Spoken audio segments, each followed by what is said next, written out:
किसान अंदोलन के समूह शहीदों की याद में एक श्रद्धांजलि समागम कराया गया। Anti crime anti corruption association Punjab वालों यह समागम कराया गया। श्रद्धांजलि समागम की समाप्ति श्री अखंड पाठ जी के भोग पा के की गई। श्रद्धांजलि समागम विच बोलते हुए बुलारिया ने मोदी सरकार ते तंद कसे ते नाल ही मोदी सरकार नूं अपील की कि जल्दी ही 3 काले कानून वापस लिते जान। एसोसीएशन के प्रधान श्री सुरिंदर सिंह कैरो ने आईया हुई संगतां दा धन्नवाद किया। जो एक किसान मारू बिल जिन्हां दे अगेंस्ट अज 33 दिन हो गए हैं, जो पुरातन इतिहास गुरु साहिबान दे वेले वरतिया सी, अज वो दृश्य दिल्ली दीयां सड़कों ते नज़र दोबारा आ रहा। बहुत बुलारे ने बोलना है, इसलिए ज़्यादा समा नहीं लाँगा, एक अद्धे मिनट की अपनी गल रखांगा। सानू पता भी है ये जिहड़ी पार्टियां या लीडरशिप आ सानू सियूंक वांगू खा रही है। उस दे बावजूद भी सानू पता नहीं की मजबूरी है, असीं उन्हां नूं चुन के कदी इनू तो कदी उन्होंने दोबारा अपने सिर पर मड़ लें तो फिर वो जो अपने पैरों नाल साडे सिर नूं दबाते हैं, फिर साडियां आवाज़ां निकलदियां। सो बेनती यही है कि आप पर्सनल लैवल पर मजबूत होइए। इन्होंने हमेशा सानू धर्मां जातां पातां च वंडण की कोशिश की है। हुण दिल्ली च देख लो, इत्थे भी जिन्ना को इकट्ठ है, इत्थे भी देख लो किहड़ा धर्म ते किहड़ी जात पात। कोई भी धर्म सवा इंसानियत दे कुछ नहीं सिखाता। इंसानियत दे चलण की कोशिश करिए और अपने तनो मनो धनों जो साडे पहला शहीद ने या हुण शहीद होए हैं, इस बिल नूं वापस ले जाण दे विच उन्हां दी सोच ते पहरा दईए। और जिहड़ी नेतागिरी है जिहड़ी हुण चल रही है, लीडरशिप आ, उन्होंने चुप चपीते एक बार अकल जरूर सिखा दिए भी ये तुसी नहीं, एक आम इंसान की सरकार है, असी चुनते हैं तो तुसी राज माणदे हो, सानू लुट खसुट के तुसी राज माणदे हो। इस चीज़ का आप ख्याल रखिए। एक गुरु साहब की हजूरी दे विच ये निश्चय करके जाइए कि असी इदा करना, तो ही फतेह मिलेगी। वाहिगुरू जी का खालसा, वाहिगुरू जी की फतेह। धन्यवाद सरदार गुरमीत सिंह जी बिट्टू जिन्होंने इन टाइम बिफोर टाइम उन्होंने पंडाल दे विच साडे बड़े ही सत्कार श्रीमती ऊषा माही जी आए हैं, संगतां दे दर्शन दिदारे कर रहे हैं, गुरु महाराज की ओट आसरा लै रहे हैं। तो मैं बेनती करूँगा संजू अरोड़ा जी नूं कि 2 मिनट वास्ते स्टेज पर आण के संगतां दे दर्शन दिदारे करन। और उन्हां तो बाद संत बाबा निर्मल सिंह जी जोड़े वाले, उन्होंने बेनती है कि वो संगतां दे दर्शन दिदारे करनगे। तो संजू अरोड़ा जी को मैं बेनती कराँगा कि 2 मिनट वास्ते संगतां दे दर्शन दिदारे करन। वाहिगुरू जी का खालसा, वाहिगुरू जी की फतेह। धन धन श्री गुरु ग्रंथ साहिब जी की नाम मंजूरी दे सब तो पहला साध संगत फतेह का प्रवान करिए, गज के फतेह बुलाइए। बोले सोनेहाल। सो जो अज का समागम कैरो साहब चावला साहब जी वालों रखा गया, साडे दिल्ली दे विच जो जिन्ने भी किसान वीर इस टाइम अपने हक की लड़ाई लड़ रहे हैं, वो देखा जाए तो देश का अन्नदाता जो बीज बीजदा ते असीं खाने हैं, वो अपनी फसल उगाउंदा ते घर घर वो फसल जाती है। सो सानू सारिਆਂ ਨੂੰ इस मानवता के संघर्ष के विच इकल्ला किसानां का संघर्ष नहीं है, यह मानवता का संघर्ष है। इस संघर्ष के विच सब नूं अपने अपने विचार भी रखने चाहिए ने, अपने अपने सांझ तरीके दे नाल इन्हां दा समर्थन भी करना चाहिए। क्योंकि जे अज जो शरारती अंसर देश दियां जो ताकतां जिहड़ा कि मानवता नूं दबाउण दी कोशिश कर रही ने, जे अज लोग ना उठे तो फिर कदे भी नहीं उठणगे। क्योंकि 10वां पातशाह धन धन श्री गुरु गोबिंद सिंह महाराज जी ने कहा सी, चिड़िया ना मैं बाज लड़ावा तबे गुरु गुलशन नाम कहावा।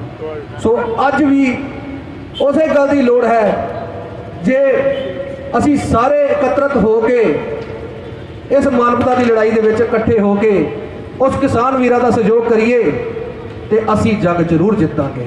ਕਿਉਂਕਿ ਜਦੋਂ ਵੀ ਟੋਇਆ ਦਿੱਲੀ ਨੇ ਟੋਇਆ। ਅੱਜ ਪੰਜਾਬ ਕਿਉਂ ਪਿਛੜਿਆ ਮੰਨਿਆ ਜਾਂਦਾ? ਕਿਉਂ ਉੱਥੋਂ ਦੇ ਲੋਕ ਇਸ ਗੱਲ ਨੂੰ ਪਿੱਛੇ ਪਾਉਂਦੇ ਨੇ ਕਿ ਪੰਜਾਬ ਦੇ ਵਿੱਚ ਕੱਖ ਵੀ ਹੈ ਨਹੀਂ? ਅੱਜ ਪੰਜਾਬ ਦੀ ਆਵਾਜ਼ ਪੂਰੇ ਦੇਸ਼ ਦੇ ਵਿੱਚ ਗੂੰਜ ਰਹੀ ਹੈ। ਇਸ ਕਿਸਾਨਾਂ ਦੀ ਆਵਾਜ਼ ਕੱਲਾ ਕੱਲਾ ਮਾਨਵਤਾ ਦਾ ਇੱਕ ਇੱਕ ਬੰਦਾ ਆਲ ਵਰਲਡ ਦੇ ਵਿੱਚ ਇਹਨਾਂ ਦਾ ਸਮਰਥਨ ਕਰ ਰਿਹਾ। ਕਿਉਂ? ਕਿਉਂਕਿ ਇਹ ਲੜਾਈ ਸੱਚ ਦੀ ਲੜਾਈ ਹੈ। ਇਸ ਸੱਚ ਦੀ ਲੜਾਈ ਦੇ ਵਿੱਚ ਅਸੀਂ ਸਾਰੇ ਨਾਲ ਸਹਿਯੋਗ ਕਰਦੇ ਹਾਂ। ਮੈਂ ਧੰਨਵਾਦ ਕਰਦਾ ਹਾਂ ਕੈਰੋਂ ਸਾਹਿਬ ਦਾ, ਚਾਵਲਾ ਸਾਹਿਬ ਦਾ, ਜਿਨ੍ਹਾਂ ਨੇ ਇਸ ਉਪਰਾਲੇ ਨੂੰ ਕਾਮਯਾਬ ਬਣਾਇਆ। ਔਰ ਪ੍ਰਮਾਤਮਾ ਕਰੇ ਅਸੀਂ ਇਸ ਲੜਾਈ ਦੇ ਵਿੱਚ ਜਿੱਤ ਕੇ ਵਾਪਸ ਆਈਏ। ਸਤਿ ਸ੍ਰੀ ਅਕਾਲ। ਸੋ ਜ਼ਿਆਦਾ ਮੈਂ ਕੁਝ ਬੋਲਦਾ ਹੋਇਆ, ਸਮਾਂ ਬਹੁਤ ਘੱਟ ਹੈ ਕਿਉਂਕਿ ਸਾਰਿਆਂ ਨੇ ਆਪੋ ਆਪਣੇ ਕੰਮੋਂ ਕਾਰਾਂ ਵਿੱਚ ਜਾਣਾ ਹੈ। ਇਸ ਕਰਕੇ ਜਿੰਨੇ ਵੀ ਸਾਂਝ ਦੇ ਨਾਲ ਮੈਂ ਸਾਰਿਆਂ ਤੋਂ ਦਾਸ ਕਮਾ ਚਾਹੁੰਦਾ ਹੈ। ਜੇ ਕੋਈ ਗਲਤੀ ਸੁਣੀ ਮੈਂ ਮਾਫ ਕਰੋ। ਧੰਨਵਾਦ ਜੀ। ਸੰਜੂ ਅਰੋੜਾ ਜੀ ਤੋਂ ਮੈਂ ਬੜੇ ਸਤਿਕਾਰ ਸਹਿਤ ਬੇਨਤੀ ਕਰਾਂਗਾ ਸੰਤ ਬਾਬਾ ਨਿਰਮਲ ਸਿੰਘ ਜੀ ਜੋੜੇ ਵਾਲਿਆਂ ਨੂੰ ਕਿ ਉਹ ਸੰਗਤਾਂ ਦੇ ਦਰਸ਼ਨ ਦਿਦਾਰੇ ਕਰਨ। ਬੋਲੇ ਸੋ ਨਿਹਾਲ। ਪਰਮ ਸਤਿਕਾਰਯੋਗ ਗੁਰੂ ਸਾਧ ਸੰਗਤ ਜੀ, ਗੁਰੂ ਮਹਾਰਾਜ ਦੀ ਹਜ਼ੂਰੀ ਵਿੱਚ ਬੈਠੇ ਸਾਰੇ ਹੀ ਜੋ ਅੱਜ ਸਾਡੇ ਪੰਜਾਬ ਦੇ ਕਿਸਾਨ ਨਹੀਂ, ਵਰਲਡ ਦੇ ਕਿਸਾਨ ਜੋ ਹੈ ਉਹਨਾਂ ਦੇ ਦਿਲ ਦੇ ਵਿੱਚ ਦਰਦ ਹੈ। ਔਰ ਉਹ ਦਰਦ ਜੋ ਹੈ ਉਦੋਂ ਤੱਕ ਨਹੀਂ ਠੀਕ ਹੋਵੇਗਾ ਜਦੋਂ ਤੱਕ ਉਹਨਾਂ ਨੂੰ ਤਸੱਲੀ ਨਾਲ ਯਕੀਨ ਨਾ ਦਿਲਾਇਆ ਜਾਏ। ਔਰ ਯਕੀਨ ਆਪਾਂ ਦਿਲਾਉਣਾ ਇਕੱਠੇ ਹੋ ਕੇ। ਮੈਂ ਛੋਟੀ ਜਿਹੀ ਗੱਲ ਕਹਿ ਕੇ ਸਮਾਪਤੀ ਕਰਾਂਗਾ। ਇੱਕ ਬਜ਼ੁਰਗ ਸੀ ਗਰੀਬ, ਉਹਦੀਆਂ 2 ਲੜਕੀਆਂ। ਤੋ ਮਾਤਾ ਕਹਿਣ ਲੱਗੀ, ਉਹ ਬੇਟੀਆਂ ਦੀ ਜੋ ਮਾਤਾ ਆਪਣੇ ਪਤੀ ਨੂੰ ਕਹਿਣ ਲੱਗੀ ਬੇਟੀਆਂ ਦੀ ਖਬਰ ਲੈ ਕੇ ਆਓ। ਕਿਸ ਤਰ੍ਹਾਂ? ਤੇ ਜਦੋਂ ਉਹਨਾਂ ਦੇ ਕੋਲ ਗਿਆ ਤੇ ਇੱਕ ਨੇ ਖੇਤੀਬਾੜੀ ਸ਼ੁਰੂ ਕੀਤੀ ਹੋਈ ਸੀ ਔਰ ਦੂਸਰੀ ਲੜਕੀ ਜੋ ਭਾਂਡੇ ਬਣਾ ਰਹੀ ਸੀ। ਤੋ ਜਿਸ ਵੇਲੇ ਪਹਿਲੀ ਲੜਕੀ ਕੋਲ ਗਿਆ, ਕਹਿੰਦਾ ਬੇਟਾ ਕੀ ਹਾਲ ਹੈ? ਕਹਿੰਦੇ ਪਿਤਾ ਜੀ ਬਹੁਤ ਚੰਗਾ ਪਰ ਪਰੇਸ਼ਾਨੀ ਬਹੁਤ ਹੈ। ਕਿਸ ਗੱਲ ਦੀ? ਕਹਿੰਦੇ ਟਾਂਡੇ ਲਾਏ ਆ, ਮਤਲਬ ਮੱਕੀ ਬੀਜੀ ਆ, ਜੇ ਤਾਂ ਵਰਖਾ ਹੋ ਗਈ ਤੇ ਬਚ ਜਾਵਾਂਗੇ, ਨਹੀਂ ਤਾਂ ਫਿਰ ਮੁਸ਼ਕਲ ਹੈ। ਤਾਂ ਦੂਸਰੀ ਬੇਟੀ ਕੋਲ ਗਿਆ, ਉਹਨੂੰ ਹਾਲ ਚਾਲ ਪੁੱਛਿਆ। ਉਹ ਬੇਟੀ ਕਹਿਣ ਲੱਗੀ ਪਿਤਾ ਜੀ ਬਹੁਤ ਵਧੀਆ ਆ ਪਰ ਪਰੇਸ਼ਾਨੀ ਬਹੁਤ ਆ। ਕਾਹਦੀ ਪਰੇਸ਼ਾਨੀ ਬੇਟਾ? ਕਹਿੰਦੇ ਮੈਂ ਭਾਂਡੇ ਪਾਏ ਆ, ਜੇ ਤਾਂ ਆ ਇੱਧਰੋਂ ਬੱਦਲ ਚੜ੍ਹਿਆ, ਜੇ ਤਾਂ ਬੱਦਲ ਪਰੇ ਤੇ ਨਿਕਲ ਗਿਆ ਤੇ ਮੈਂ ਬਚ ਜਾਊਂਗੀ, ਸਾਰਾ ਕੁਝ ਪ੍ਰਾਪਤ ਹੋ ਜਾਊਗਾ, ਨਹੀਂ ਤਾਂ ਸਾਰਾ ਕੁਝ ਗਿਆ। ਤੇ ਹੁਣ ਤੁਸੀਂ ਇਹਦੇ ਵੱਲ ਇਹੋ ਹੀ ਗੱਲ ਦੇਖ ਲਓ। ਉਹ ਕਹਿੰਦੇ ਆਪਣੀ ਘਰ ਆ ਕੇ ਕਹਿਣ ਲੱਗੇ ਪਤੀ ਦੇਵ ਕਿੱਦਾਂ? ਘਰ ਵਾਲੀ ਨੇ ਪੁੱਛਿਆ, ਉਹ ਕਹਿੰਦੇ ਕੋਈ ਦੋਹਾਂ 'ਚੋਂ ਇੱਕ ਹੈ ਨਹੀਂ, ਦੋਹਾਂ ਦੇ ਵਿੱਚੋਂ ਇੱਕ ਹੈ ਨਹੀਂ। ਕਹਿੰਦੇ ਕਿਹੜੀ? ਕਹਿੰਦੇ ਦੋਹਾਂ ਬੇਟੀਆਂ 'ਚੋਂ ਇੱਕ ਹੈ ਨਹੀਂ। ਤੇ ਤੁਹਾਡੇ ਮੂਹਰੇ ਵੀ ਇਹੀ ਸਮੱਸਿਆ ਆ, ਜਾਂ ਕਿਸਾਨ ਹੈ ਨਹੀਂ ਤੇ ਜਾਂ ਹਵਾਨੀ ਕਹਾਣੀ ਹੈ ਨਹੀਂ। ਤੇ ਸਾਨੂੰ ਤਾਂ ਟਾਂਡੇ ਚਾਹੀਦੇ, ਭਾਂਡੇ ਨਹੀਂ ਚਾਹੀਦੇ। ਭਾਂਡੇ ਆਪਾਂ ਬਾਜ਼ਾਰੋਂ ਖਰੀਦ ਲਵਾਂਗੇ, ਬਹੁਤ ਹੈ, ਪਰ ਟਾਂਡੇ ਉਗਾਉਣੇ ਬੜੇ ਔਖੇ ਆ। ਗੁਰੂ ਨਾਨਕ ਪਾਤਸ਼ਾਹ ਜੀ ਨੇ ਆਪਣੀ ਬਾਣੀ 'ਚ ਲਿਖਿਆ ਮਨ ਹਾਲੀ, ਕਿਉਂਕਿ ਗੁਰੂ ਪਾਤਸ਼ਾਹ ਜੀ ਨੇ ਸਾਨੂੰ ਉਪਦੇਸ਼ ਬਖਸ਼ਿਸ਼ ਕੀਤਾ ਕਿ ਇਹ ਜੀਵਨ ਜਿੰਨਾ ਸੰਸਾਰ ਹੈ ਨਾ। ਕਬੀਰ ਸਾਹਿਬ ਨੂੰ ਪੁੱਛਿਆ, ਕਹਿਣ ਲੱਗੇ ਕਬੀਰ ਸਾਹਿਬ ਤੁਸੀਂ ਸਿਮਰਨ ਕਰਨ ਦੇ ਕਾਬਲ ਨਹੀਂ। ਕਹਿੰਦੇ ਕਿਉਂ? ਕਹਿੰਦੇ ਤੂੰ ਜਲਾਹਾ। ਤੇ ਮਾਲਕ ਨੇ ਬਾਣੀ 'ਚ ਲਿਖਿਆ, ਕਹਿੰਦੇ ਪਰਮਾਤਮਾ ਵੀ ਜਲਾਹਾ ਹੀ ਆ। ਤੇ ਗੁਰੂ ਨਾਨਕ ਪਾਤਸ਼ਾਹ ਜੀ ਨੇ ਕਿਹਾ ਆ ਜੀਵਨ ਜਿਹੜਾ ਨਾ ਸਾਡਾ ਮਨੁੱਖਾ ਦੇਹ ਆ, ਇਹ ਵੀ ਧਰਤੀ ਆ, ਇਹਦੇ ਵਿੱਚ ਜਿਹੜਾ ਮਨ ਹੈ ਨਾ ਉਹ ਕਰਸਾਣੀ ਆ, ਉਹ ਚੰਗੇ ਬੰਦੇ ਵਿੱਚ ਬੀਜ ਬੀਜਦਾ ਤੇ ਮਾਲਕ ਕਿਰਪਾ ਕਰਦਾ।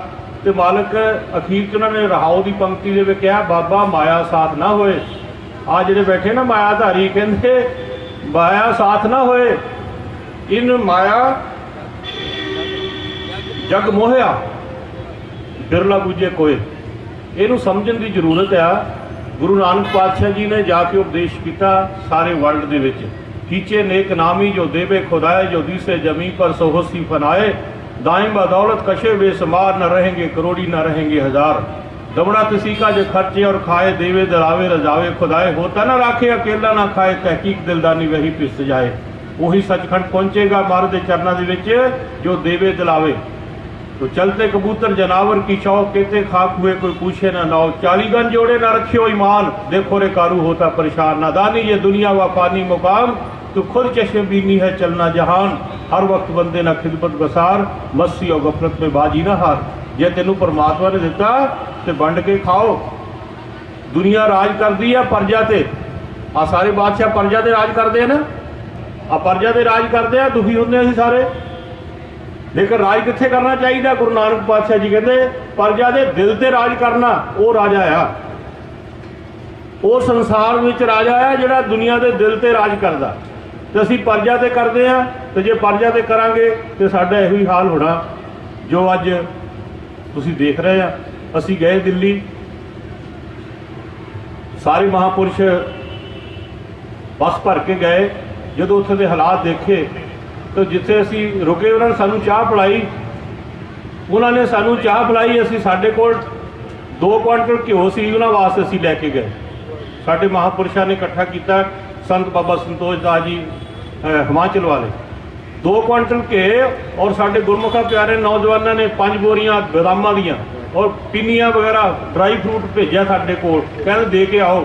असी लैके गए तो जिस वेले असी उत्थे चाह पीती ना जिन्हां दे कोलों, तो असी कहा 5-7 किलो घे दे देंगे, इतने अपनी रोटी राटी चुपड़ लैणगे। वो कहने लगे 12 साढ़े तो अगे भी बहुत भरिया पिया, टोट ना आवे बद हो जाई, खावो खर्चो रन मिल भाई, टोट ना आवे बद हो जाई। ये तो गुरु नानक पातशाह जी का भंडारा है, कभी टोट नहीं आ सकती। पर तौड़ी कई बार ना जो कोई खरीदा परखी जाती है कि कितनी ताकतवर हैगी है, या कच्ची बाहर छड्ड दिंदे आ, ते जिहड़ी पक्की है वो विक जाती है। इस करके नानक कच्चड़िया से तोड़, ढूंढ सज्जन संत पक्कियां, ये जिउंदे बिछड़े वो मोया ना जाई छोड़। अज साडे संत महापुरुष संत बाबा राम सिंह जी महाराज, जिन्हां दे दिल दे विच दर्द आया और उन्होंने अपनी कलम नाल लिखिया कि मैं वैसे नहीं जा रहा, मैं सारा कुछ देख के जा रहा और मैं दस रहा सारिया सरकारां नूं, वर्ल्ड दीयां सरकारां नूं दस रहा। उन्होंने लिखिया कि किसानां दा दुख देखदियां अपने हक लैण लई सड़कां ते रुड़ रहे, बहुत दिल दुखिया है और सरकार न्याय नहीं दे रही। राजेशी मुकद्दम कुत्ते, गुरु नानक पातशाह जी ने कहा कि हक पराया नानका सूर उस गाए, गुर पीर हम तां परे जा मुरदार ना खाए। तो तुसी की कर रहे, इन्हां नूं की देख रहे तुसी जिहड़े साडे नुमाइंदे आ? गुरु पातशाह जी ने और बाबा जी ने सानू उपदेश दिता, कहण लगे जुल्म करना पाप है और जुल्म सहना भी पाप है। तो किसी ने किसानां दे हक विच जुल्म के खिलाफ कुछ किया, उन्होंने सारिਆਂ ਨੂੰ श्रद्धांजलि देने वास्ते इस समागम रखा गया। जो ये ਹੁਣ तक 50 के करीब किसान ਜਿਹੜੇ ਨੇ ਉਹ ਰੱਬ ਨੂੰ ਪਿਆਰੇ ਹੋ ਗਏ ਨੇ।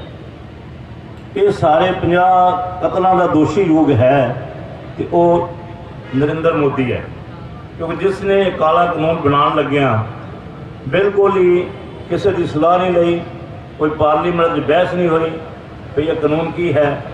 उन्होंने उस वे कानून पास किया जिस वे आज जो करोना है बड़े जोर ना चल रहा सी, उस वे फटाफट पेश किया मता और स्पीकर ने कह दिता जी धुनी मत ना पास हो गया जी। कोई वोटां नहीं पाइया, कोई बहस नहीं हुई। असल में जो भी कोई कानून बनाना होंदा है, जिहड़ी कौम वास्ते बनाना होंदा है, जिहड़े फिरके वास्ते बनाना है, या किसी इंडस्ट्रीज वाला वास्ते बनाना है, किसानों वास्ते बनाना है, ਉਹਦੇ वास्ते उन्होंने लोगों की राय लेनी चाहिए है कि यह कानून बनाने लगे, दसो ये कानून तुहानूं ठीक लगेगा, जिन कोई गलतियां ने ਜਾਂ कोई तुसीं सुधार करना चाहते हो ਜਾਂ अपने वालों कोई पाना चाहते हो, तो कानून फिर बनने चाहिए हैं। कानून पास करके किसानों की आमदन दुगनी करनी चाहते हैं। दुगनी की करनी है, किसानों की जमीन खोण का प्रोग्राम बनाया गया। हुण जो इन्ना संघर्ष भाग गया तो हुण दो पासे दो बेड़ियां च पैर रखे ने हिंदुस्तान की सरकार ने। एक पासे तो मोदी तो लैके उन्होंने मंत्री वख-वख स्टेटां में जाके अपने ही बंदियां नूं बीजेपी के जो हैगे ने पार्टी के उन्होंने बिठा के उन्होंने को नारे लवा देंगे जी कानून बहुत अच्छे हैं, इस कानून में कोई भी तरमीम करने की जरूरत नहीं है, कानून को लागू करो, हम बहुत खुश हैं। ਤੇ ਦੂਸਰੇ ਪਾਸੇ ਆ ਕੇ ਦਿੱਲੀ ਵਿੱਚ ਕਹਿੰਦੇ ਕਿਸਾਨਾਂ ਨੂੰ ਮੀਟਿੰਗ ਕਰਕੇ ਤੁਸੀਂ ਦੱਸੋ ਇਹਦੇ ਚੋਂ ਕੀ ਤੁਸੀਂ ਚਾਹੁੰਦੇ ਹੋ ਅਮੈਂਡਮੈਂਟ ਕਰਨੀ। ਇਹਦਾ ਮਤਲਬ ਕਾਨੂੰਨਾਂ ਵਿੱਚ ਖਾਮੀਆਂ ਨੇ, ਕਾਨੂੰਨ ਠੀਕ ਨਹੀਂ ਹੈ। ਤਾਂ ਹੀ ਆਪਾਂ ਕਹਿੰਦੇ ਜੋ ਮਰਜ਼ੀ ਲਿਖਵਾ ਲਓ ਸਾਡੇ ਕੋਲੋਂ, ਪਰ ਲੇਕਿਨ ਕਾਨੂੰਨ ਨਹੀਂ ਵਾਪਸ ਲਵਾਂਗੇ, ਪਰ ਵਿੱਚ ਜਿੰਨੀਆਂ ਮਰਜ਼ੀ ਅਮੈਂਡਮੈਂਟ ਕਰਾ ਲਓ। ਇਹਦਾ ਮਤਲਬ ਕਾਨੂੰਨ ਠੀਕ ਨਹੀਂ ਹੈ।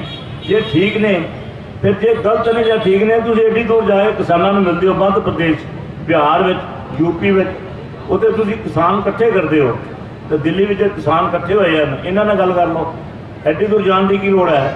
ਜਹਾਜ਼ ਚੁੱਕਦੇ ਹੋ ਉੱਧਰ ਚਲੇ ਜਾਂਦੇ, ਉੱਧਰ ਚਲੇ ਜਾਂਦੇ ਹੋ। ਇੱਥੇ ਬਹਿ ਕੇ ਗੱਲ ਕਰੋ। ਜੇ ਤੁਹਾਨੂੰ ਲੱਗਦਾ ਹੈ ਕਿ ਤੁਹਾਡੇ ਕਾਨੂੰਨ ਵੀ ਠੀਕ ਨੇ, ਇਹਨਾਂ ਨੂੰ ਸਮਝੌਤਾ ਕਰਨਾ ਚਾਹੁੰਦੇ ਹੋ ਕੋਈ, ਇੱਥੇ ਕਿਸਾਨ ਲੱਖਾਂ ਨੇ, ਉੱਥੇ ਤੁਸੀਂ 10,000 5,000 ਬੰਦਾ ਇਕੱਠਾ ਕਰਦੇ ਹੋ। ਇੱਥੇ ਲੱਖਾਂ ਕਿਸਾਨ ਬੈਠੇ ਦਿੱਲੀ ਵਿੱਚ ਤੁਹਾਡੇ ਘਰ ਦੇ ਬੂਹੇ ਅੱਗੇ, ਇਹਨਾਂ ਨੂੰ ਮਿਲ ਲਓ। ਸੋ ਇਸ ਕਰਕੇ ਨਾ ਨੀਅਤ ਸਾਫ਼ ਨਹੀਂ ਹੈ, ਨੀਅਤ ਬਦ ਹੈ, ਕਿਉਂਕਿ ਇਹਨਾਂ ਦਾ ਕੰਮ ਹੈ ਇਹ ਜਿਨ੍ਹਾਂ ਦੇ ਜਹਾਜ਼ਾਂ ਵਿੱਚ ਝੂਟੇ ਲੈ ਕੇ ਇਹਨਾਂ ਨੇ ਰਕਸ਼ਨਾਂ ਲੜੀਆਂ ਸਨ ਅੰਬਾਨੀ ਅਡਾਨੀ ਦੇ, ਉਹਨਾਂ ਦੇ ਹਿਸਾਬ ਕਿਤਾਬ ਕਰਨਾ ਚਾਹੁੰਦੇ ਹਨ। ਮੈਂ ਇੱਕ ਦਿਨ ਇਹ ਰਿਲਾਇੰਸ ਦੇ ਸ਼ੋਰੂਮ ਤੇ ਗਿਆ, ਉੱਥੇ ਆਟਾ ਦੇਖਿਆ ਮੱਕੀ ਦਾ। ਆ ਭੈਣੋ ਮੇਰੀ ਗੱਲ ਸੁਣੋ, ਮੱਕੀ ਦਾ ਆਟਾ ਜਿਹੜਾ 8 ਰੁਪਏ ਕਿਲੋ ਮੱਕੀ ਸਾਡੇ ਉਹ ਖਰੀਦੀ ਗਈ ਹੈ, ਮੱਕੀ ਦੇ ਆਟੇ ਦੇ ਉੱਤੇ ਰੇਟ ਲੱਗਾ 70 ਰੁਪਏ ਕਿਲੋ ਉਹਨਾਂ ਦੇ ਸ਼ੋਰੂਮ ਤੇ, ਉਹ ਅੱਜ ਲੱਗਾ ਹੈ। ਅਗਰ ਇਹੀ ਕਾਨੂੰਨ ਪੂਰੀ ਤਰ੍ਹਾਂ ਲਾਗੂ ਹੋ ਗਿਆ ਤੇ ਜਿਹੜਾ ਆਟਾ ਕਣਕ ਦਾ ਨਾ ਤੁਹਾਨੂੰ 25-30 ਰੁਪਏ ਮਿਲਦਾ, ਉਹ ਵੀ ਮੈਂ ਸਮਝਦਾ ਜੇ ਸਮਾਜ ਸੇਵੀ ਸੰਸਥਾਵਾਂ ਨਾ ਹੁੰਦੀਆਂ, ਗੁਰਦੁਆਰਾ ਪ੍ਰਬੰਧਕ ਕਮੇਟੀਆਂ ਨਾ ਹੁੰਦੀਆਂ, ਤੇ ਪਿਛਲੇ 6-7 ਮਹੀਨੇ ਗਰੀਬ ਆਪਦੀ ਰੋਟੀ ਨਹੀਂ ਸੀ ਖਾ ਸਕਦਾ। ਉਹ ਸਾਰਾ ਪੰਜਾਬ ਜਿਹੜਾ ਹੈ ਉਸ ਵੇਲੇ ਤੜਫ ਰਿਹਾ ਸੀ ਗਰੀਬ ਆਦਮੀ। ਇਹ ਸਮਾਜ ਸੇਵੀ ਸੰਸਥਾਵਾਂ, ਗੁਰਦੁਆਰਿਆਂ ਪ੍ਰਬੰਧਕ ਕਮੇਟੀਆਂ ਨੇ, ਹੋਰ ਲੋਕਾਂ ਨੇ ਮਿਲ ਕੇ ਲੰਗਰ ਲਗਾਏ ਔਰ ਰਾਸ਼ਨ ਵੰਡਿਆ ਤੇ ਵਿਚਾਰੇ ਰੋਟੀ ਖਾਂਦੇ ਰਹੇ। ਤੇ ਜੇ ਅੰਬਾਨੀ ਅਡਾਨੀ ਵਾਲਾ ਕਾਨੂੰਨ ਪਾਸ ਹੋ ਗਿਆ, ਇਹ ਆਟਾ 200 ਰੁਪਏ ਕਿਲੋ ਵਿਕੇਗਾ ਕਣਕ ਦਾ, ਤੇ 200 ਤੁਸੀਂ 30 ਰੁਪਏ ਨਹੀਂ ਲੈ ਸਕਦੇ, 200 ਕਿੱਥੋਂ ਲੈ ਖਾ ਲੋਗੇ। ਸੋ ਇਹ ਕਾਨੂੰਨ ਜਿਹੜਾ ਬਣਿਆ ਹੈ ਕੋਈ ਇਕੱਲਾ ਕਿਸਾਨਾਂ ਦੇ ਖਿਲਾਫ ਨਹੀਂ ਹੈ। ਕਿਸਾਨਾਂ ਨੇ ਤਾਂ ਤੁਹਾਡੇ ਵਾਸਤੇ ਸੰਘਰਸ਼ ਕਰ ਰਹੇ ਨੇ, ਦਿੱਲੀ 'ਚ ਬੈਠੇ ਆਪਣੀ ਮੌਤ ਸੇੜ ਰਹੇ ਨੇ, ਠੰਡ 'ਚ ਬੈਠੇ। ਇਹ ਸਾਰੇ ਕਾਨੂੰਨ ਸਾਰੇ ਲੋਕਾਂ ਦੇ ਖਿਲਾਫ ਹੈ, ਸਿਰਫ ਕੁਝ ਲੋਕਾਂ ਦੇ ਹੱਕ ਵਿੱਚ ਹੈ, ਉਹ ਹਨ ਮੋਦੀ ਦੇ ਯਾਰ, ਜਿਨ੍ਹਾਂ ਨੇ ਬਾਅਦ ਵਿੱਚ ਤੁਹਾਨੂੰ ਲੁੱਟਣਾ ਹੈ। ਸੋ ਮੇਰੀ ਬੇਨਤੀ ਹੈ ਕਿ ਸਾਰੇ ਇਕੱਠੇ ਹੋ ਕੇ ਇਹ ਨਾ ਦੇਖੋ ਵੀ ਕਿਸਾਨ ਹੀ ਜਾਣ ਟਰਾਲੀਆਂ 'ਤੇ। ਪਿਛਲੇ ਹਫ਼ਤੇ ਅਸੀਂ ਗਏ ਸੀ, ਘੱਟੋ ਘੱਟ 100-150 ਗੱਡੀ ਲੈ ਕੇ ਅਸੀਂ ਗਏ ਉਸ ਜਗ੍ਹਾ 'ਤੇ। ਉੱਥੇ ਜਾ ਕੇ ਅਸੀਂ ਕਿਸਾਨਾਂ ਵਾਸਤੇ ਕੋਈ ਕੰਬਲ, ਕੁਝ ਖਾਣ ਪੀਣ ਦਾ ਸਮਾਨ, ਕੱਪੜੇ ਧੋਣ ਵਾਸਤੇ ਸਰਫ ਦੇ ਔਰ ਸਾਬਣ, ਬਹੁਤ ਜੁਰਾਬਾਂ ਜੋ ਉਹਨਾਂ ਨੂੰ ਚਾਹੀਦਾ ਸੀ ਉਹਨਾਂ ਨੂੰ ਉੱਥੇ ਦੇ ਕੇ ਆਏ। ਦੁੱਧ ਸੁੱਕਾ ਚਾਹੀਦਾ ਸੀ ਉਹ ਦੇ ਕੇ ਆਏ। ਮੇਰਾ ਤੁਹਾਨੂੰ ਕਹਿਣ ਦਾ ਮਤਲਬ ਇਹੀ ਹੈ ਕਿ ਇਕੱਲੇ ਕਿਸਾਨਾਂ 'ਤੇ ਨਾ ਸੁੱਟੋ। ਉਹਨਾਂ ਨੂੰ ਲੱਗਦਾ ਸ਼ਾਇਦ ਕਿਸਾਨਾਂ ਦਾ ਵੀ ਖਾਸ ਤੌਰ 'ਤੇ ਪੰਜਾਬੀਆਂ ਦਾ ਮੋਰਚਾ ਹੈ। ਉਹ ਦਿੱਲੀ ਵਿੱਚ ਕਿਸਾਨ ਸਾਡੇ 'ਤੇ ਚਲੇ ਗਏ, ਜਿਹੜੇ ਬੈਠੇ ਨੇ ਬਿਹਾਰ ਵਿੱਚ, ਮੱਧ ਪ੍ਰਦੇਸ਼, ਯੂਪੀ 'ਚ, ਉਹ ਲੋਕ ਆਉਣਾ ਚਾਹੁੰਦੇ ਨੇ। ਉੱਥੇ ਸਰਕਾਰਾਂ ਮੋਦੀ ਦੀਆਂ ਨੇ, ਉਹਨਾਂ ਨੂੰ ਡੰਡੇ ਦੇ ਜ਼ੋਰ ਨਾਲ ਉੱਥੋਂ ਰੁਕਾਵਟਾਂ ਖੜੀਆਂ ਕਰਕੇ ਆਉਣ ਨਹੀਂ ਦਿੰਦੇ। ਪੁਲਿਸ ਕੋਲੋਂ ਉਹਨਾਂ ਦੇ ਖਿਲਾਫ ਮੁਕੱਦਮੇ ਦਰਜ ਕਰਾ ਦਿੰਦੇ ਹਨ। ਉਹ ਵਿਚਾਰੇ ਡਰਦੇ ਹਨ। ਦੂਜੇ ਉਹ ਇੰਨੇ ਧਨਾੜ ਨਹੀਂ ਹਨ ਕਿ ਉਹ ਇਹਨਾਂ ਤੇਲ ਗੱਡੀਆਂ 'ਚ ਆਪਣੀਆਂ ਪਵਾ ਕੇ ਇੱਥੇ ਪਹੁੰਚ ਸਕਣ। ਸੋ ਹੈ ਉਹ ਸਾਰੇ ਇਸ ਕਾਨੂੰਨ ਦੇ ਖਿਲਾਫ ਹਨ, ਪਰ ਆਪਾਂ ਸਾਰੇ ਜਿੰਨੇ ਵੀ ਪਹੁੰਚ ਸਕਦੇ ਹਾਂ, ਸਾਰਿਆਂ ਨੂੰ ਬੇਨਤੀ ਹੈ ਕਿ ਵੱਧ ਤੋਂ ਵੱਧ ਉੱਥੇ ਪਹੁੰਚੀਏ, ਸਰਕਾਰ 'ਤੇ ਦਬਾਅ ਪਾਈਏ ਔਰ ਸਰਕਾਰ ਨੂੰ ਝੁਕਾਈਏ, ਕਿਉਂਕਿ ਉਹਨਾਂ ਦੇ ਜਿਹੜਾ ਗਰਦਨ ਦੇ ਵਿੱਚ ਕਿੱਲਾ ਗੱਡਿਆ ਗਿਆ ਨਾ, ਉਹਨੂੰ ਥੱਲੇ ਕਰਨ ਦੀ ਕੋਸ਼ਿਸ਼ ਕਰੀਏ। ਵਾਹਿਗੁਰੂ ਜੀ ਕਾ ਖਾਲਸਾ, ਵਾਹਿਗੁਰੂ ਜੀ ਕੀ ਫਤਿਹ। ਇਸ ਜਗ੍ਹਾ ਦੇ ਉੱਪਰ ਸ਼ਰਧਾਂਜਲੀ ਸਮਾਰੋਹ ਰੱਖਿਆ ਗਿਆ। ਸੁਰਿੰਦਰ ਕੈਰੋਂ ਜੀ, ਯਸ਼ਪਾਲ ਸਫਰੀ ਜੀ ਦੇ ਸਦਕਾ ਅੱਜ ਸਾਰੇ ਅਸੀਂ ਇੱਥੇ ਆਏ ਹਾਂ। ਮੈਂ ਵੀ ਅੱਜ ਪਰਮਪਿਤਾ ਪਰਮਾਤਮਾ ਦੀ ਹਜ਼ੂਰੀ ਦੇ ਵਿੱਚ ਉਹ ਕਿਸਾਨ ਸ਼ਹੀਦ ਜਿਹੜੇ ਹੋਏ ਨੇ, ਜਿਹੜੇ -2 ਡਿਗਰੀ ਦੇ ਵਿੱਚ ਬੈਠ ਕੇ ਧਰਨਾ ਦੇ ਰਹੇ ਸਿੰਘੂ ਬਾਰਡਰ ਦੇ ਅੰਦਰ, ਔਰ ਕਈ ਨੌਜਵਾਨ ਬੱਚੇ ਜਿਹੜੇ ਰਸਤੇ ਦੇ ਵਿੱਚ ਐਕਸੀਡੈਂਟ ਦੇ ਨਾਲ ਸ਼ਹੀਦ ਹੋਏ ਆ, ਉਹਨਾਂ ਨੂੰ ਨਮਨ ਕਰਦਾ ਔਰ ਪਰਮਪਿਤਾ ਪਰਮਾਤਮਾ ਅੱਗੇ ਇਹ ਅਰਦਾਸ ਕਰਦਾ ਕਿ ਉਹ ਜਿਹੜੇ ਕਿਸਾਨ ਸ਼ਹੀਦ ਹੋਏ ਆ, ਪਰਮਪਿਤਾ ਪਰਮਾਤਮਾ ਉਹਨਾਂ ਨੂੰ ਆਪਣੇ ਚਰਨਾਂ ਦੇ ਵਿੱਚ ਜਗ੍ਹਾ ਦੇਣ ਔਰ ਪਿੱਛੇ ਪਰਿਵਾਰ ਨੂੰ ਭਾਣਾ ਵਰਤਣ ਦਾ ਬਲ ਦੇਣ। ਅੱਜ 33 ਦਿਨ ਹੋ ਗਏ ਆ ਕਿਸਾਨਾਂ ਨੂੰ ਸਿੰਘੂ ਬਾਰਡਰ ਦੇ ਉੱਪਰ ਧਰਨਾ ਦਿੰਦੇ ਹੋਏ, ਔਰ ਤੁਸੀਂ ਦੇਖ ਲਓ ਕਿ ਅੱਤ ਦੀ ਧੰਦ ਦਾ -2 ਡਿਗਰੀ ਇਸ ਵੇਲੇ ਤਾਪਮਾਨ ਚੱਲ ਰਿਹਾ। ਔਰ ਉਸ ਵੇਲੇ ਬਜ਼ੁਰਗ ਸਾਡੇ 70 80 85 ਸਾਲ ਦੇ ਕਿਸਾਨ ਬਜ਼ੁਰਗ ਔਰ 2 3 4 ਸਾਲ ਦੇ ਬੱਚੇ उस धरने दे विच शामिल ने। तो मेरी सेंटर सरकार अगे, मोदी सरकार अगे यही रिक्वेस्ट है कि जिहड़ा काला कानून है इनू जरूर वापस लेना चाहिए, क्योंकि पंजाब के किसान ही नहीं, हरियाणा, हिमाचल, गुजरात, राजस्थान सारे किसानों की मांग है कि ये कानून जिहड़ा वापस होना चाहिए। और मोदी साहब कह रहे हैं कि कानून बड़ा वधिया किसानों के हक विच है, बीजेपी कह रही है कि कानून बड़ा वधिया किसानों को इहदा बड़ा फायदा होएगा। जे मैं एक चीज़ लैनी है, ਜਿਹੜੇ ਬੰਦੇ ਨੇ ਚੀਜ਼ ਲੈਣੀ ਹੈ ਜਿਹਨੂੰ ਫਾਇਦਾ ਹੀ ਕੋਈ ਨਹੀਂ, ਉਹ ਕਹਿੰਦਾ ਮੈਂ ਨਹੀਂ ਲੈਣੀ, ਤੇ ਉਹਨਾਂ ਦੀ ਗੱਲ ਮੋਦੀ ਸਾਹਿਬ ਨੂੰ ਜ਼ਰੂਰ ਮੰਨਣੀ ਚਾਹੀਦੀ ਹੈ। ਜੇ ਪੰਜਾਬ ਦਾ ਕਿਸਾਨ ਹੈ ਤੇ ਹਿੰਦੁਸਤਾਨ ਹੈ, ਜੇ ਪੰਜਾਬ ਦਾ ਜਵਾਨ ਹੈ ਤੇ ਹਿੰਦੁਸਤਾਨ ਹੈ। ਜੇ ਅੱਜ ਕਿਸਾਨ ਦਾ ਇੱਕ ਬੇਟਾ ਸਰਹੱਦ ਦੇ ਉੱਪਰ ਜਾ ਕੇ ਪਹਿਰਾ ਦੇ ਰਿਹਾ ਔਰ ਦੂਜਾ ਬੇਟਾ ਕਿਸਾਨੀ ਕਰ ਰਿਹਾ, ਔਰ ਅੱਜ ਦੋਨੋਂ ਬੇਟਿਆਂ ਦਾ ਬਾਪ ਸਿੰਘੂ ਬਾਰਡਰ ਦੇ ਉੱਪਰ ਮੋਦੀ ਸਰਕਾਰ ਦੇ ਖਿਲਾਫ ਤੜਫ ਰਿਹਾ। मोदी सरकार को चाहिए कि इस काले कानून को जरूर वापस लेना चाहिए। तो मैं अज के इस मौके पर फिर एक बार उस परम पिता परमात्मा के चरणों के अरदास करदा कि वो साडे शहीद होए किसानों के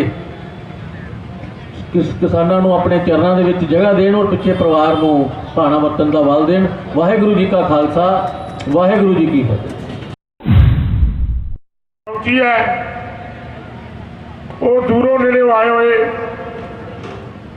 सारिया संगतां नूं, कोई सुल्तानपुर तो वीर आए हैं, कोई कपूरथले तो आए हैं, कोई निगजिया तो प्रधान जी साडे आए हैं, आदमपुर तो आए हैं, मनजोत सिंह खरबंदा जी साडे जिहड़े वाइस चेयरमैन हैं, उन्होंने भी अपनी पूरी टीम के नाल ये जिहड़ा एंटी करप्शन एंटी क्राइम का पूरा बीड़ा चुकिया है। असी किसान वीरां दे नाल हाँ। असी सारे वीरां ने ये प्रोग्राम कोई 10 दिन पहला दिल्ली जाने का लिखिया सी, उहदे विच थोड़ा जिहा कोई विचार साडे राम कुमार घेई जी देहाती प्रधान, महेंद्रपाल जी, जसपाल सफरी जी, कुलजीत सिंह चावला जी, वो सारे वीरां नूं इकट्ठे करके एक मीटिंग के विच सारिਆਂ ने राय की कि उत्थे बहुत कुछ पहुँच चुकिया है कि अज जिहड़े वीर किसान भरा वो साडे शहीद हो गए हैं, उन्होंने क्यों ना DC दफ्तर के अगे सुखमणी साहब का पाठ रख के तो उन्होंने कीर्तन करके हरजिंदर सिंह खालसा जी जो 11:30 बजे साढ़े को पहुँच के उन्होंने 2 घंटे साढ़े वास्ते गुरबाणी का विचार कीर्तन आरंभ किया, उत्ते कीर्तन में निहाल किया। उन्होंने भी बहुत बहुत धन्यवाद करते हैं। सारिया संगतां का एंटी क्राइम एंटी करप्शन वालों भी बहुत बहुत धन्यवाद करते हैं। अज साडी 51 मैंबरी कमेटी है, सारे वीरां नूं बेनती है कि साडे नाल जुड़ के साडे विलीनियन जी साडे प्रधान उन्होंने ना पूरी टीम कपूरथले चो भी पहुँचे हैं, उन्होंने भी धन्यवाद करते हैं। डॉक्टर लखनपाल जी, डॉक्टर प्रवीण कुमार जी, उन्होंने भी अपनी टीम लैके पहुँचे हैं। असीं सारे वीरां नूं बेनती करते हैं कि अज किसान वीरां दे नाल असीं मोढे नाल मोढा जोड़ के चलांगे। जे मोदी कानून ये काले कानून वापस नहीं लेंदा, जिद्दां सरदार गुरमीत सिंह जी कह के आए हैं कि 26 तरीक नूं शायद किसान वीर मोदी झंडा ना चढ़ावे, किसान वीर ही खरे चढ़ा देन। तो इस तो पहला मोदी जी को अपने काले कानून वापस ले लेने चाहिए हैं कि हुण भांडा फड़ चुका है। बीजेपी सरकार को आपां चलदिया करना है, इस करके किसान वीरां दा आपां साथ दईए कि जे सानूं कुर्बानियां भी करनियां पै जाण, असीं anti narcotical anti crime anti corruption के वीरां नूं सारिआं नूं बेनतियां करांगे ਕਿ ਜੇ ਸਾਨੂੰ ਰਾਜੇਵਾਲ ਜੀ ਦਾ ਵੀ ਹੁਕਮ ਹੋਵੇ ਕਿ ਦਿੱਲੀ ਦੇ ਵਿੱਚ ਲੈ ਕੇ ਪਹੁੰਚੋ ਸੰਗਤ ਨੂੰ, ਅਸੀਂ ਉੱਥੇ ਪਹੁੰਚਾਂਗੇ। ਔਰ ਮੇਅਰ ਮਲਕ ਜੀ ਸਾਡੇ ਜੋ ਵਿਚਾਰ ਰੱਖ ਕੇ ਗਏ ਹਨ, ਉਹਨਾਂ ਦਾ ਵੀ ਬਹੁਤ ਬਹੁਤ ਧੰਨਵਾਦ ਕਰਦੇ ਹਾਂ। ਸਿੰਘ ਸਿਆਟੀਆਂ ਸੰਸਥਾਵਾਂ ਜੋ ਇੱਥੇ ਬੋਲ ਕੇ ਗਈਆਂ ਹਨ, ਉਹਨਾਂ ਦਾ ਵੀ ਬਹੁਤ ਬਹੁਤ ਧੰਨਵਾਦ। ਅਵਤਾਰ ਹੈਲੀ ਜੀ ਨੇ ਪਹੁੰਚਣਾ ਸੀਗਾ, ਉਹਨਾਂ ਨੂੰ ਕਿਤੇ ਬਹੁਤ ਜ਼ਰੂਰੀ ਕੰਮ ਪੈ ਕਰਕੇ ਉਹਨਾਂ ਦਾ ਵੀ ਸੰਦੇਸ਼ਾ ਸਾਰਿਆਂ ਵੱਲੋਂ ਅਸੀਂ ਸਾਰਿਆਂ ਨੂੰ ਦਿਲਿਆ ਜੀ ਆਇਆ ਕਹਿੰਦੇ ਆ। ਵਾਹਿਗੁਰੂ ਜੀ ਕਾ ਖਾਲਸਾ, ਵਾਹਿਗੁਰੂ ਜੀ ਕੀ ਫਤਿਹ। Shiv Mahima Films and Productions. Contact for video albums of singers, VCDs of bhands, video of singing and dance performance of your child, digital modeling, photography and portfolio at a very reasonable price. Contact Shiv Mahima Films. Phone 98551 71082.